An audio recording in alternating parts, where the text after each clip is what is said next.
We got here a 2004 Ford Explorer, and we had to change the body mounts. The job was already done. It took a little while. First time doing one of these, but here's the old part. As you see, it's going to be mount number 2. These have 5 mounts. You have your first mount, which is, let's see if we can see it. This is going to be, where's it at? Right here. It's going to be your first mount. Under there. Second mount, one we changed out, it's going to be right there. And if your third mount, which comes center beam of the car, it's going to be, I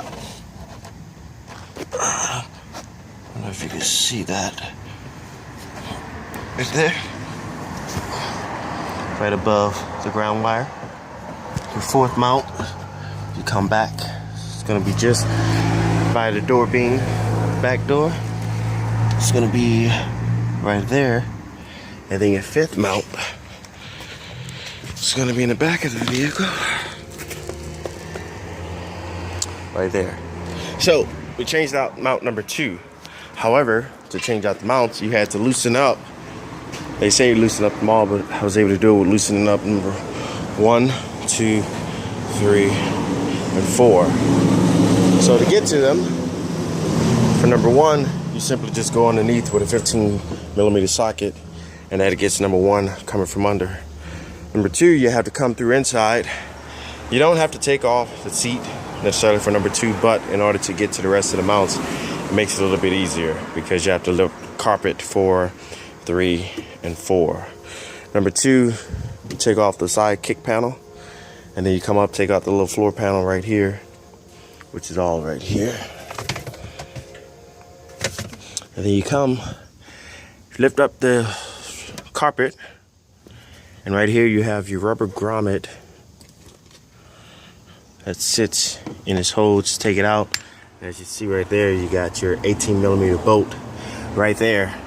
So you take that out. They say not to use WD-40, however, because I was replacing that one, the package that the customer bought contained the new one with the new bolt, so I was able to use the WD-40 to make sure it got loose, which I really didn't need it, honestly, because it came out.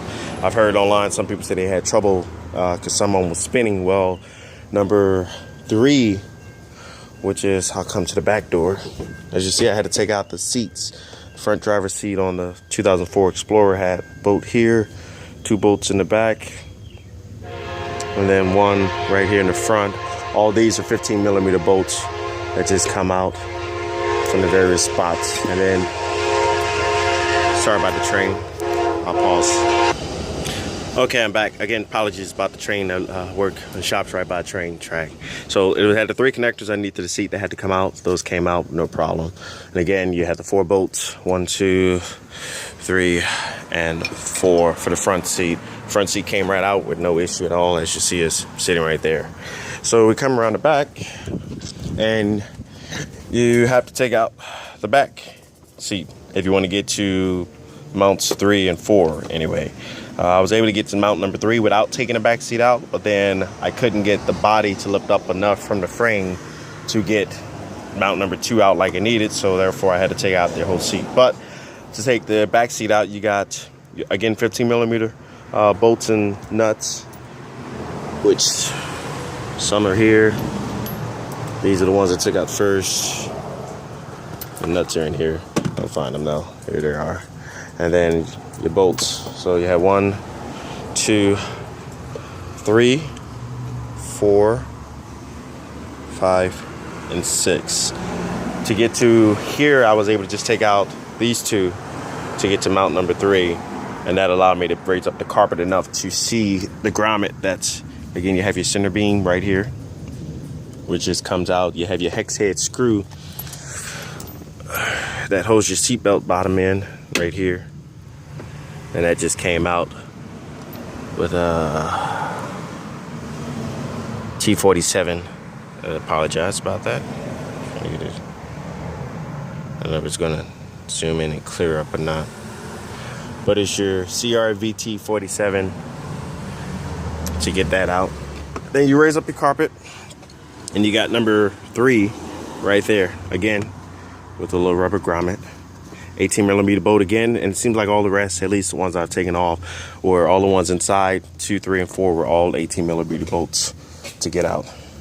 And then that's number 4, which is right by the back beam.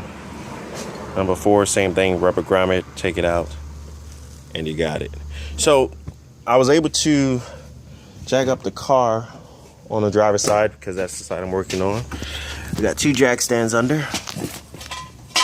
I apologize, this is my first video making, so please bear with me. I got 2 jack stands under, one in the front of the frame vehicle, one in the front and one in the back. And then what I used, I had a 2x6 piece of board that I was able to put underneath of the steps, which I necessarily wouldn't say, I'll say be careful with it, because it's not the most stable position, but you'll find that when you go underneath and try to get to the frames, there's not much space anywhere else between the frame and the body of the car to put the board without possibly damaging some of the wires or anything that goes alongside the frame. But again, I was able to put this under 2 jack stands to hold the car up, the frame up, and then put that under with the jack in the middle of it as best as possible to lift up the frame slowly. I will stress lift it up slowly to avoid putting too much stress on the body and possibly bending it. But again, it took me a while, because again, it's my first time doing it, and I had to figure it out. Trial and error. You know, I kept jacking it up slowly, trying to get enough space just to clear it to where I was able to get the mount out. And what I found when I took these out, you see it goes in, at least for number 2, this is the top piece, this is the bottom piece, and the bolt, which I guess I left inside of the vehicle, the bolt secures them like this. This part goes on top of the frame, this part goes underneath the frame. And what you get is, this was pushed down into the hole, of course, and I had to knock, because I guess it just got so bad it was stuck in there, to where I had to actually take the screw, put it back inside from the top of the vehicle, or inside the vehicle, put it back in and try to hit this corner to knock this out, because this wouldn't come out. And of course the old one, or the new one, I'm sorry, did not look exactly like this. The new one is made to where you have all of this, which I guess is what it was before it started looking like this. All of this is one piece, and it doesn't seem to protrude down so far. Right here, it kind of, this little piece here wasn't so deep, so it was easier to go in, but it was, almost a pain to come out. But you have the bottom piece here that, just holds on to like that and gives you the mount. Your bolt goes through from the inside of the cab, and that secures it to the body. So again, as you see, this is how bad this one looks. It is recommended that when you change one, you change them all. And honestly, it's kind of will save you the hassle, especially for the customer, because who's to say now that this isn't going to offset the vehicle in a sense? And the same token, at least just like everything, you change one side, you want to change the other side. So the customer was notified and informed of that, but again, this is what they decided. They only wanted this one changed at the moment, at least at the time. So later on they might do. If they do, then I'll post another video to show that. But again, this is the old mount. I wish I would have took a picture of the new one before I put it in, but again, it's the first video and I wanted to get this in, and after the fact I decided to post the video, maybe help somebody else, because it took me a while to try to figure this out to make sure that it was done right. But again, I had to loosen up mounts number 1, 2, 3, and 4 to get it loose, to be able to raise up enough. And that's the new one in. It went in fairly easy.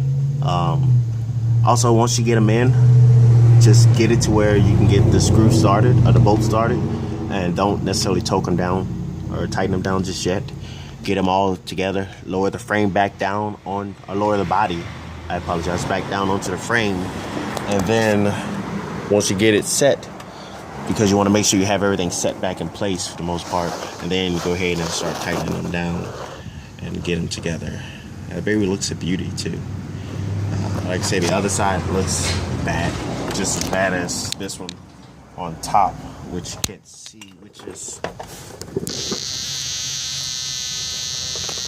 can't catch the view, up there. You know, that's the top portion. It looks just as bad on the other side. And then again, I notified the customer, but it's up to them. So this is the valiant part. And I hope I didn't leave anything out. If you have any comments, you may do so below. I'll try to reply to them as soon as I can. Again, it's the first video, so expect more to come. This is Rich with Heart and Soul, signing off.